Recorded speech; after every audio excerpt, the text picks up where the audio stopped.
read from Matthew chapter 5, verses 38 to 48 from the Sermon on the Mount. Matthew 5, 38 to 48. You have heard that it was said, an eye for an eye and a tooth for a tooth. But I tell you not to resist an evil person.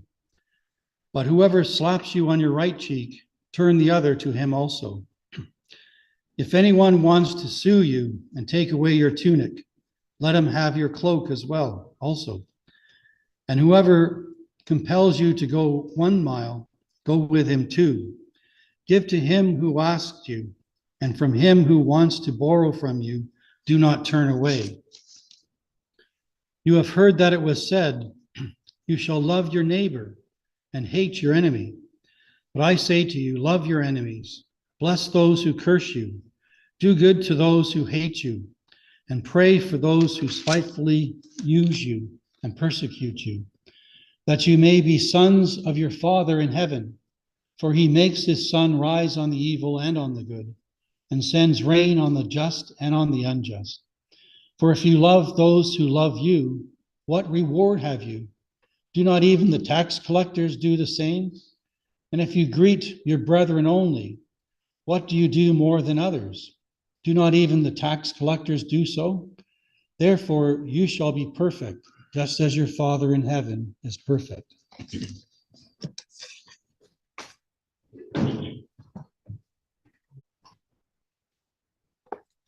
Top of the morning to everyone here. I'm not giving a lesson on pacifism or a political lesson. There's no room for politics in the pulpit.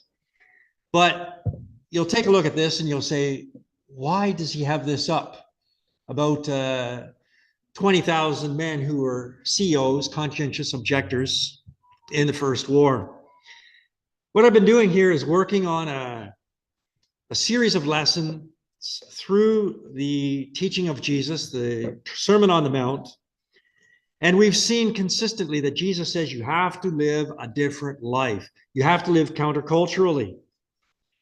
And we've seen that Jesus says, you believe this, you believe that, but you are always lowering the standard. You're losing the essence of what the law actually teaches. You're lowering that standard so that your performance is acceptable to God, instead of saying, where is the level that I should reach? Why am I not striving for that?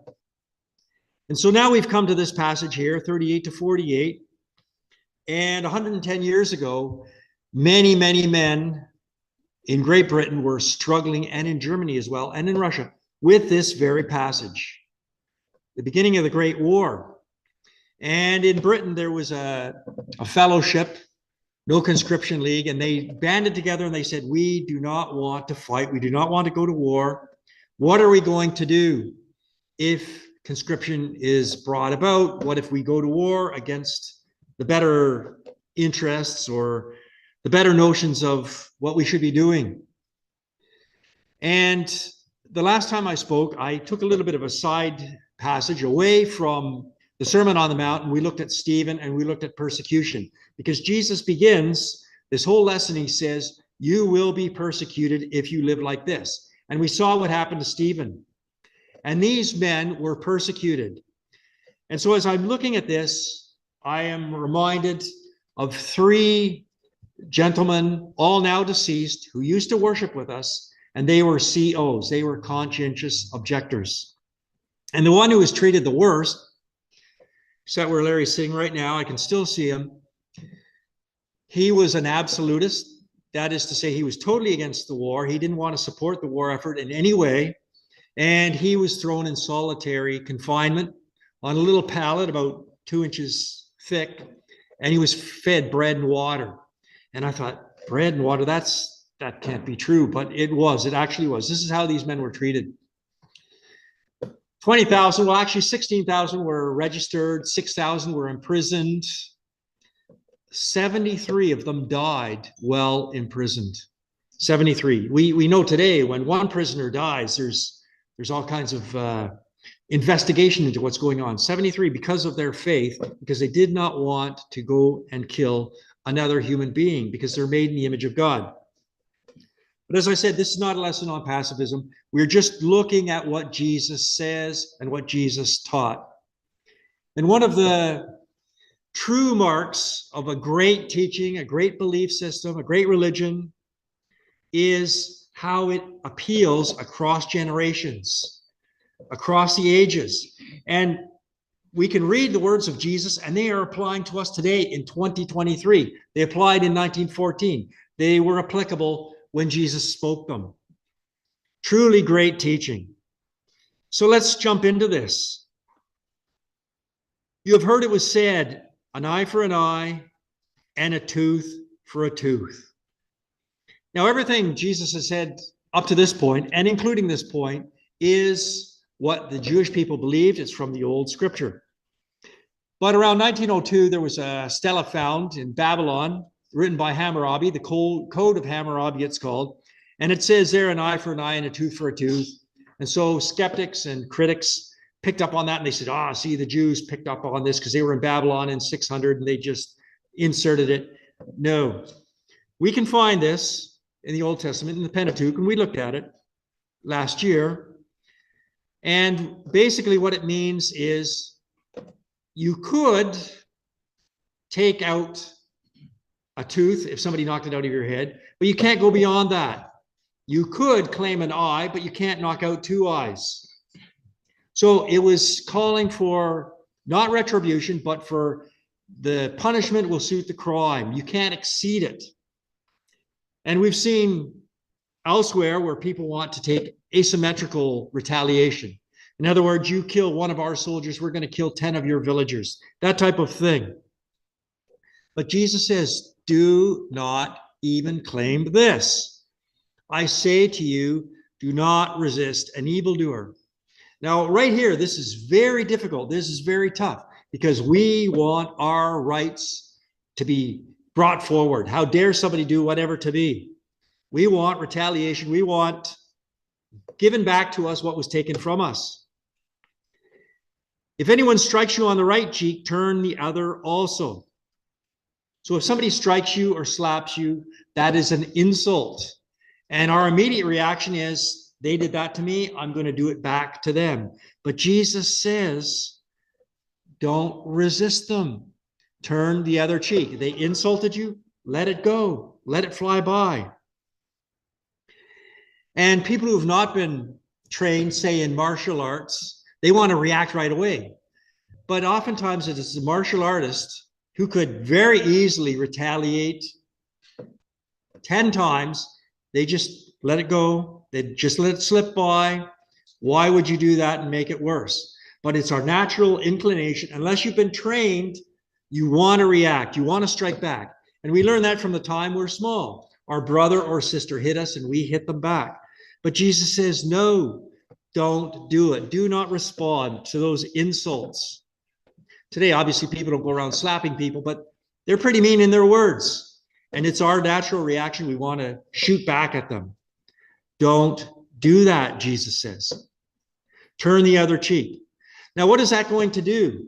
Well, that perhaps gives that person an opportunity to apologize. Not always. They might gladly slap the other cheek. They might gladly insult you even more and think it's funny.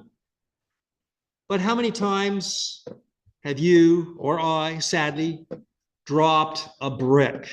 When I say drop a brick, that expression means that you say something that 99 people would not be insulted by, but the one person to whom you say it, it's going to be terrible. Quick example. Two boys, first day of school, didn't know each other. They're playing around on the playground. They go into the class. They're sitting with each other because they think they're new friends. Teacher reads down the list, and then he says the one boy's name, and the other guy laughs. Oh, what kind of a name is that? I bet you that he didn't know it was his friend. Well, they were bad friends after that. But simple things like that. We do it. We don't mean to insult somebody, but we do it. And if they respond angrily at us, and what if somebody says something and they don't mean to insult us, but we take offense? So let it go, Jesus says. Let it go. If anyone wants to sue you and take your coat, give your cloak as well. I don't think Jesus thinks too much about going to court. In fact, he talks about the judge, the evil judge. And Paul warns about taking your brothers and sisters to court. There's a lot of corruption there. Maybe people are accepting bribes. You have to lose your coat. Well, okay, give them your cloak as well. Don't be worried about it.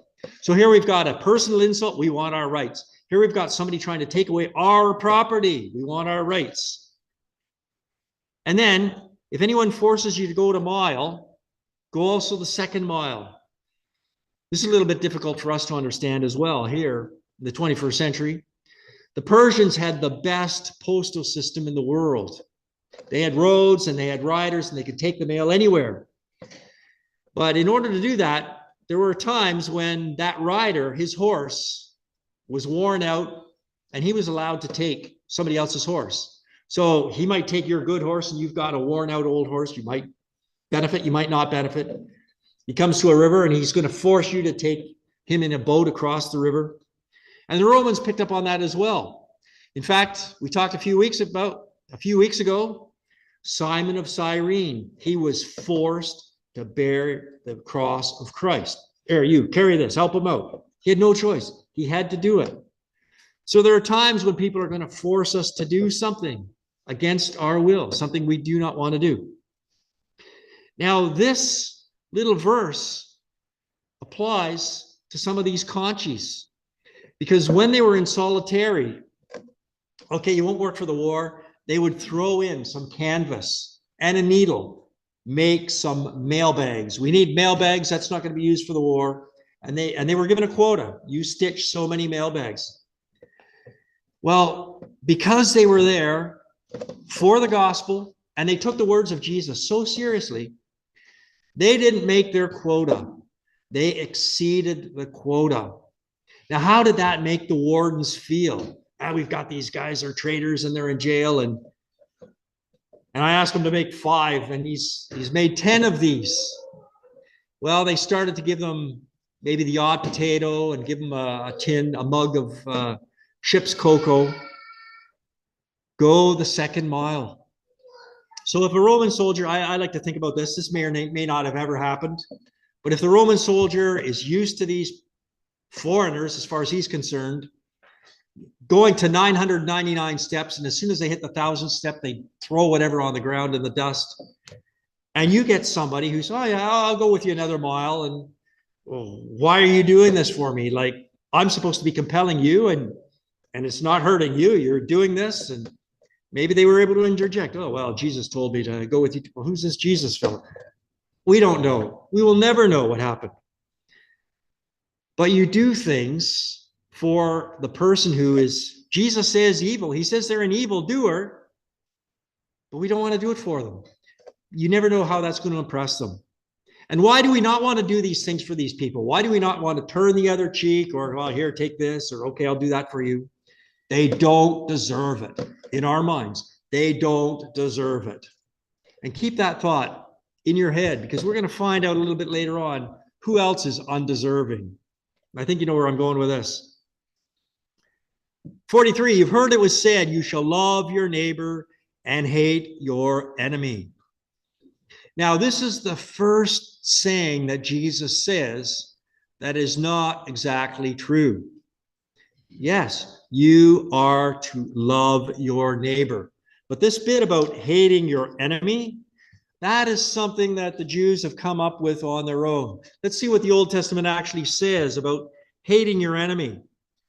Proverbs 25:21. If your enemies are hungry, give them bread to eat. And if they are thirsty, give them water to drink. There's the reality.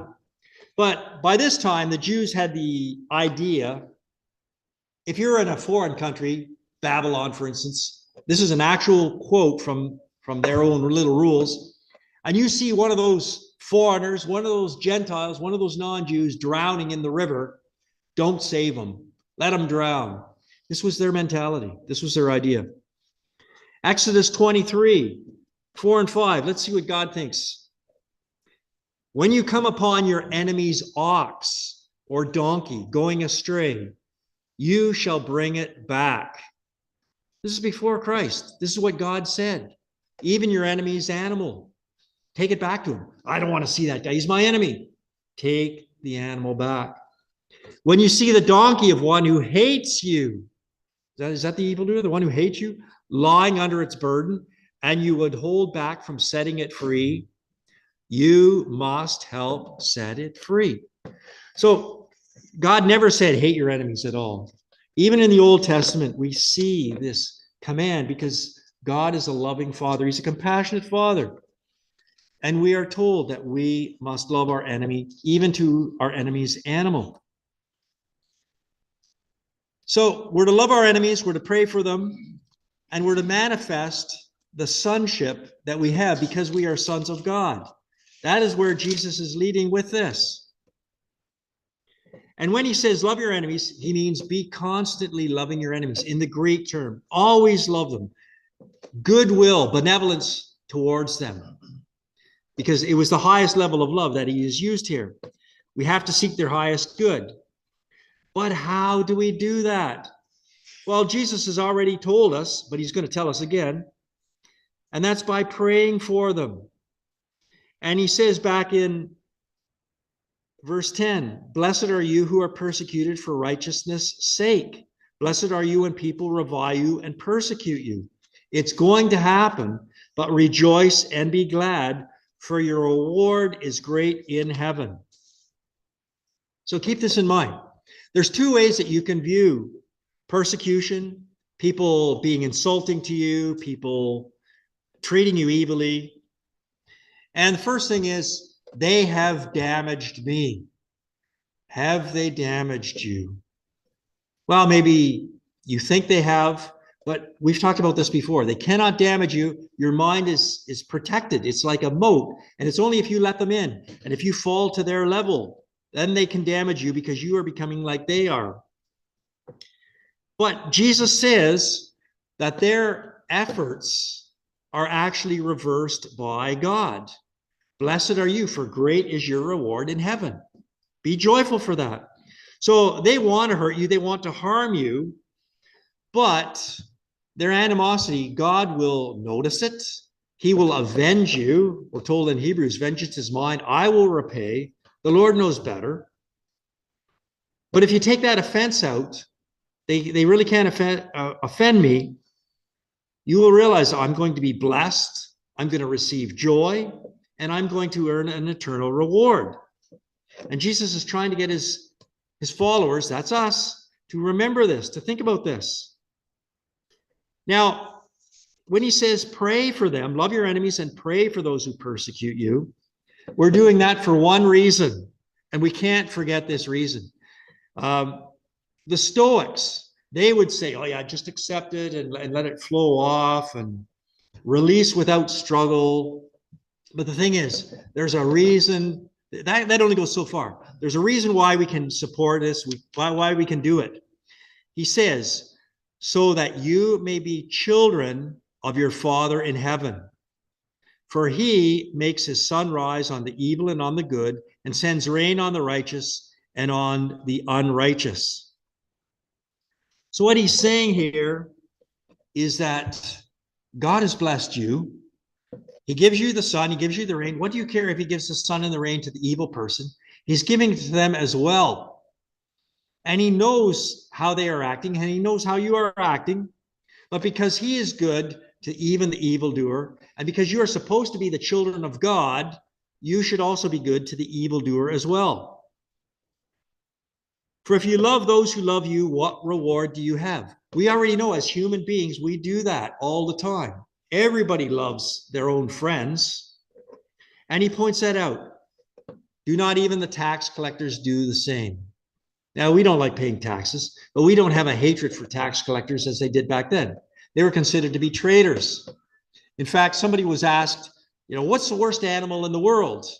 And the answer was, well, if you go out into the woods, it would be a bear or a lion. But if you go into the city, the worst animal is the tax collector.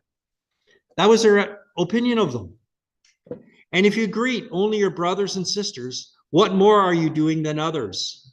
Do not even the Gentiles do the same? Of course they do. We as humans are social creatures. We love those people that love us. We respond kindly to them who respond kindly to us. We give to those who are going to give back. What about God? He gives to us. How many times do we thank him? Well, hopefully we do, but how many times have we forgotten to thank God? All the time, many humans have dismissed God and they will never thank him for anything, but he still gives them things. So when he gives things to we, his children, we should be thankful for that. And the conclusion, of course, is be perfect as your heavenly Father is perfect. And so again, to sum it up, we love our enemies, we pray for them, and then we manifest our sonship. So again, why do we not want to do these things to these other people? Because they don't deserve it. In our minds, they don't deserve it. But we've got to get rid of that lens. We've got to throw that aside, because let's take a look at ourselves. What do we deserve? Because we're selfish, we think, well, we deserve everything, but we don't. And God gives it to us. Did Jesus turn the other cheek for you? I think the answer to that is yes.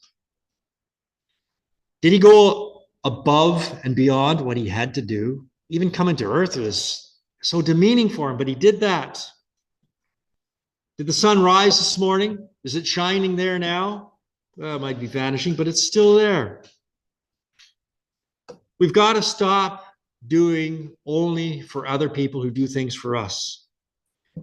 If you do good for other people that do good for you, you're just like the rest of the world. And it's easy to go along with the crowd, but Jesus has asked us to be different. So the application this morning that I'm going to leave you with, when Jesus says be perfect, we realize how far we actually are from perfection. There's so many things here that Jesus mentions. And as we've gone through this chapter, I hope we realize how short we have fallen from the true bar. Or if you want to take a look at a target, for instance. I like that. I was an archer at one time. You aim at the center, you shoot at the center. You may not hit it all the time, but if you don't even aim, you're not even going to hit the target at all. Hockey. All right, let's go for hockey. If you see where that goal is and you fire at that goal, you may or may not get it in. But if you just fire randomly and wildly, it's not going to get in. So we have to look at the bar. We have to see where God has set it and aim for that. Are we going to make it? Are we going to be perfect? No, but his grace will cover us. And this helps us to realize how much we need the grace of God. So first of all, you look at that perfect standard, you try for the standard, but when you fail to reach it, you realize that there is a huge gap between what we can do and between where that perfect level is, but God's grace will help us. Now, there are two extremes. C.S. Lewis has once said, you've got to remember there's two extremes. Some people will look at one post and they say, I'm going to avoid that, but they forget that there's another post. It's like a hockey net, a football net, soccer, whatever. There are two posts and you have to get between them. And what are the two extremes? Well, the one extreme is that, well, God's going to give me the grace. I don't need to change. And that seems to be the attitude of the Jewish people. We are descendants of Abraham. Yes, we have the law, so God will accept us. God will take us. And sadly, that has continued even today amongst some Christian people. They think, well, God gives me the grace. I don't have to change. He can accept me. He loves me as I am. But the other extreme is that Jesus says we need to be perfect, and I'm going to work real hard, and I'm going to be perfect. And when we don't achieve perfection, we can't because we're human, then we give up. We fail and we give up. And we see that happen, sadly. People try for a while to live the Christian life, and they slip back and they slip back and they say, what's the use in trying? I will never do it. God wants to see how far we are from him. He wants us to see that gap, but he wants us to turn to Jesus because he is the one who's going to take us through. He will give us the mercy and the grace that we need. We've got to love him more as he forgives us more. And Jesus taught that as a parable, didn't he? He goes to Simon's house, and Simon, yeah, have a seat, Jesus. And then there's this sinful woman who's crying and washing his feet with her tears.